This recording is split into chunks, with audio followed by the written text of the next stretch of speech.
नमस्कार दोस्तों, स्वागत है आपका हमारे इस वीडियो में। आज हम आपके लिए लाए हैं गौतम बुद्ध की कहानी।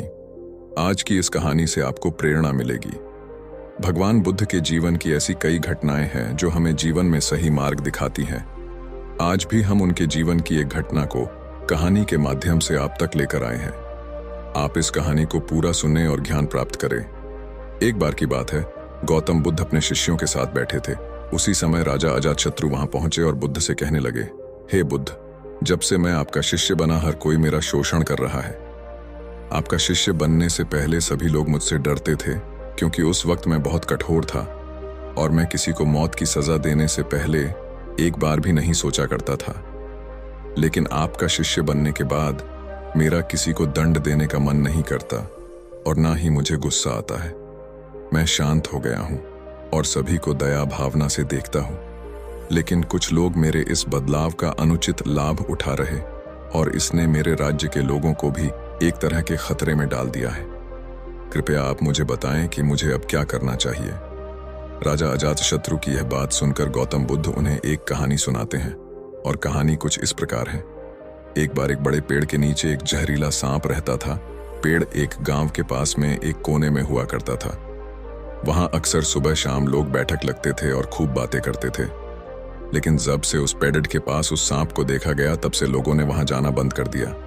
लेकिन कुछ लोग तो जानबूझकर वहां सांप को देखने आया करते और उसे छेड़ा करते। अब उस सांप को जब खतरा महसूस हुआ तो उसमें खुद के बचाव के लिए लोगों पर हमला करना शुरू कर दिया।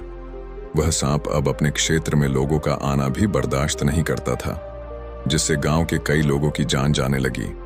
इस तरह पेड़ के आसपास जब भी कोई हलचल होती तो सांप वहां आ जाता और हमला कर देता। सांप की दहशत अब पूरे गांव में हो गई। अब लोगों ने बिल्कुल ही उस पेड़ डाच के पास जाना बंद कर दिया। एक दिन एक साधु उस गांव से गुजर रहे थे। तभी उस साधु की नजर उस विशाल से घने वृक्ष पर पड़ी ढी जिसके नीचे वो सांप रहा करता था। घने पेड़ को देख साधु के मन में विचार आया कि चलो वृक्ष की इस ठंडी छांव के नीचे बैठकर कुछ देर ध्यान लगाया जाए। उसी वक्त गांव के कुछ लोग अपनी गाय लेकर घर की ओर जा रहे थे। तभी उन लोगों की नजर जब उस साधु पर पड़ी जो कि उसी पेड्डेच की तरफ ही जा रहा था। तभी लोगों ने उस साधु को सांप के बारे सावधान करते हुए कहा कि आप उस पेड्डेच के पास मत जाना। वहां एक जहरीला सांप रहता है जो जरा सी हलचल होने पर हमला कर देता है और अब तक कई लोगों को काट भी चुका है। लोगों की यह बातें सुनकर साधु मुस्कुराए और उस पेड़ की तरफ चल पड़े।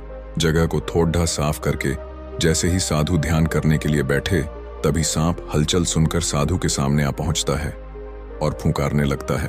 फूंकार की आवाज सुन साधु की आंख खुलती है और वह सांप को देखने लगते हैं। वह सांप की आंखों में देखते हुए एक मंत्र बोलते हैं और मुंह से फूंक मारते हैं। तभी चमत्कारी रूप से वो सांप साधु से बात करने लगा।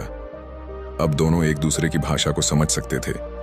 सांप साधु से कहता है, हे मनुष्य, क्या तुम मुझसे नहीं डरते? क्या तुम नहीं जानते यह मेरा क्षेत्र है और यहां आने की किसी की हिम्मत नहीं है? साधु ने करुणा से कहा, हे मित्र, इसमें डरने की क्या बात है? मैं किसी चीज से नहीं डरता, क्योंकि जब मैं जीने लोभ ही नहीं रखता तो मृत्यु से क्या डर। सांप साधु की ये बातें सुनकर चौंक गया, क्योंकि सांप की इससे पहले ऐसे लोगों से मुलाकात हुई थी जो उसको मारना चाहते थे या उसके डर से भाग जाते थे, लेकिन वह ऐसे व्यक्ति से कभी नहीं मिला था जो उससे नहीं डरता। सांप साधु से इतना प्रभावित हुआ कि वह साधु के चरणों में पड़ गया और बोला, हे प्रभु, आप बिल्कुल सही कह रहे हैं। आज तक मैंने जो कुछ भी किया है अपनी जान बचाने के लिए किया है। अपने क्रोध के चलते ना जाने कितने निर्दोषों की जान भी ले ली। इसके बाद साधु सांप को बहुत सी बातें समझाकर वहां से चला गया। साधु की बात से प्रभावित होकर सांप ने निश्चित किया कि आज से वह किसी को नहीं काटेगा। वह अपने क्रोधी स्वभाव को त्याग देता है, दूसरों को काटना बंद कर देता है। लेकिन इसका नतीजा उल्टा निकलता है। जब लोगों ने देखा कि सांप ने लोगों को तो काटना बंद कर दिया है, तो लोग उसका फायदा उठाने लगे। जो उससे दूर भागते थे वो उसके पास आने लगे और सांप को परेशान करने लगे। बच्चे उस पर पत्थर फेंक कर मारने लगे, जिससे सांप आए दिन हमेशा परेशान और घायल रहता था। वह बहुत दुखी था क्योंकि वह अपने जीवन का सबसे कठिन समय बिता रहा था। एक बार वह साधु फिर से उस गांव में आए। वह उसी पेड़ के नीचे बैठ गए। तभी साधु की नजर जब दयनीय हालत में पड्ढे उस सांप पर पड़ी। तो साधु ने उस सांप से पूछा कि मित्र, तुम्हारी ये हालत कैसे हो गई? तुम इतने घायल और इतनी दयनीय स्थिति में कैसे आ गए? सांप ने कहा, जब से आपने मुझे अपने हिंसक स्वभाव को छोड़ने के लिए कहा, तब से मैंने निश्चय किया कि अब मैं किसी पर हमला नहीं करूंगा। मैंने क्रोध करना छोड़ डियाच दिया और शांति को अपना लिया, जिसका नतीजा ये हुआ कि लोग मुझे परेशान करने लगे, दुर्व्यवहार करने लगे। कोई पत्थर से मरता है तो कोई डंडे से पीट कर चला जाता है। सांप की बात सुनकर साधु ने कहा, मित्र, मैंने तुमसे कहा था कि बेवजह दूसरों को मत काटो, लेकिन मैंने तुम्हें तुम्हारी आत्मरक्षा के लिए हमला करने से नहीं रोका था। कहानी सुनाने के बाद बुद्ध ने राजा से कहा, हे राजन, तुमने भी मेरी बात गलत तरीके से अपनाया। मैंने आपसे अपने कर्तव्य को छोड़ने के लिए कहा था, किंतु आप अपने कर्तव्य से भी विमुख हो गए। आप एक राजा हैं, अतः पूर्ण रूप से साधु की तरह व्यवहार करना आपको खतरे में डाल सकता है।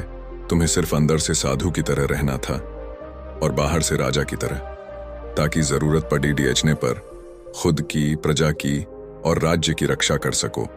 दोस्तों, बिल्कुल ऐसे ही जंगल में होता है जो सबसे सीधा पेड़ होता है, उसको सबसे पहले काटा जाता है, और यही कानून दुनियाओं के लोगों पर भी लागू होता है। अच्छे भोले लोगों का खूब फायदा उठाया जाता है। अच्छे लोगों को जिंदगी में अनेकों दुखों का सामना करना पड़ता है, इसलिए कभी किसी को अपना फायदा मत उठाने दो। लोगों को उनकी मर्यादा में रखने के लिए खुद को परिस्थिति के अनुसार बदलना सीख जाइए, अन्यथा आपका हाल भी उस राजा सांप की तरह हो जाएगा। तो दोस्तों, उम्मीद करता हूं आज महात्मा बुद्ध की इस कहानी से आपको अनमोल सीख प्राप्त हुई होगी। वीडियो को अधिक से अधिक लोगों में शेयर करके हमारी मेहनत को सार्थक करें।